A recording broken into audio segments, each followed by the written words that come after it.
Le Seigneur sut que les pharisiens avaient appris qu'il faisait et baptisait plus de disciples que Jean. Toutefois, Jésus ne baptisait pas lui-même, mais c'étaient ses disciples. Alors il quitta la Judée et retourna en Galilée.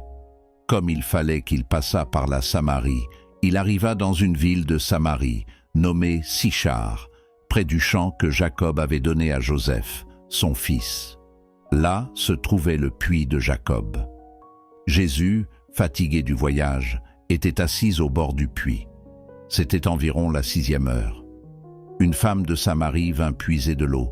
Jésus lui dit « Donne-moi à boire », car ses disciples étaient allés à la ville pour acheter des vivres.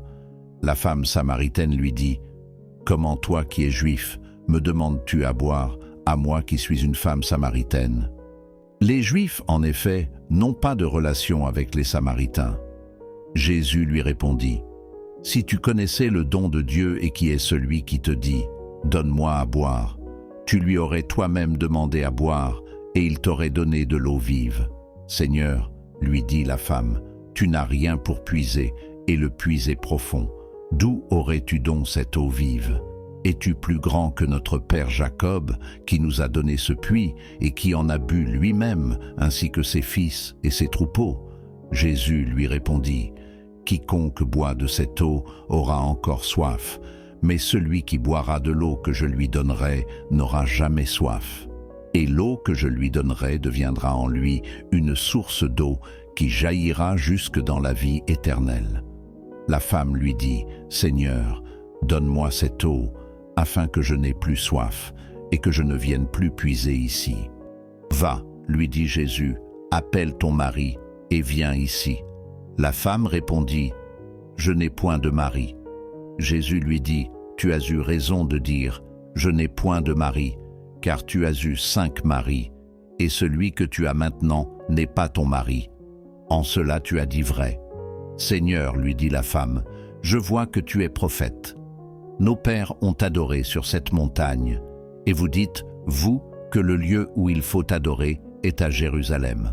Femme, lui dit Jésus, crois-moi, l'heure vient où ce ne sera ni sur cette montagne, ni à Jérusalem, que vous adorerez le Père. Vous adorez ce que vous ne connaissez pas.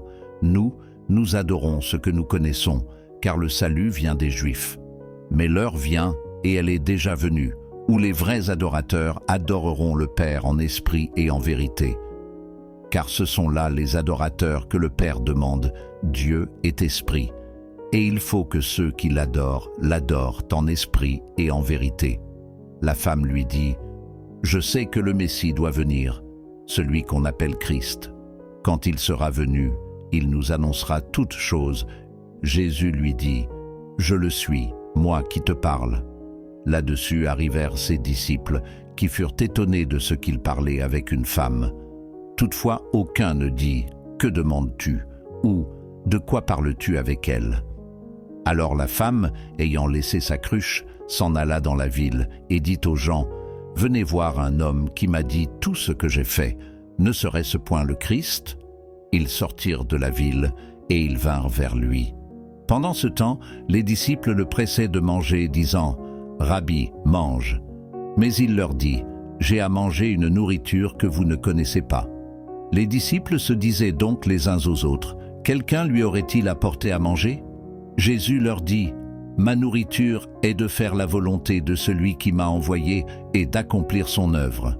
Ne dites-vous pas qu'il y a encore 4 mois jusqu'à la moisson? Voici, je vous le dis, levez les yeux et regardez les champs qui déjà blanchissent pour la moisson. Celui qui moissonne reçoit un salaire et amasse des fruits pour la vie éternelle, afin que celui qui sème et celui qui moissonne se réjouissent ensemble. Car en ceci, ce qu'on dit est vrai, autre est celui qui sème et autre celui qui moissonne. Je vous ai envoyé moissonner ce que vous n'avez pas travaillé. D'autres ont travaillé et vous êtes entrés dans leur travail. » Plusieurs Samaritains de cette ville crurent en Jésus à cause de cette déclaration formelle de la femme. « Il m'a dit tout ce que j'ai fait. » Aussi, quand les Samaritains vinrent le trouver, ils le prièrent de rester auprès d'eux. Et il resta là 2 jours.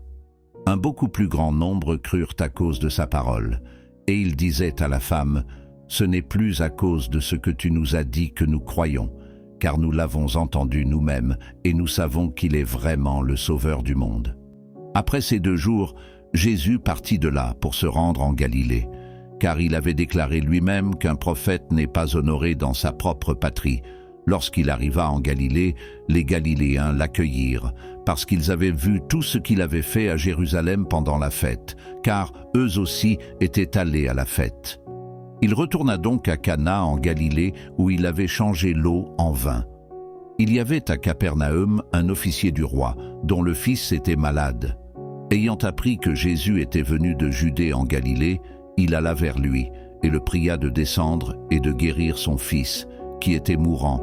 Jésus lui dit, « Si vous ne voyez des miracles et des prodiges, vous ne croyez point. » L'officier du roi lui dit, « Seigneur, descends avant que mon enfant meure. » « Va, lui dit Jésus, ton fils vit. » Et cet homme crut à la parole que Jésus lui avait dite, et il s'en alla.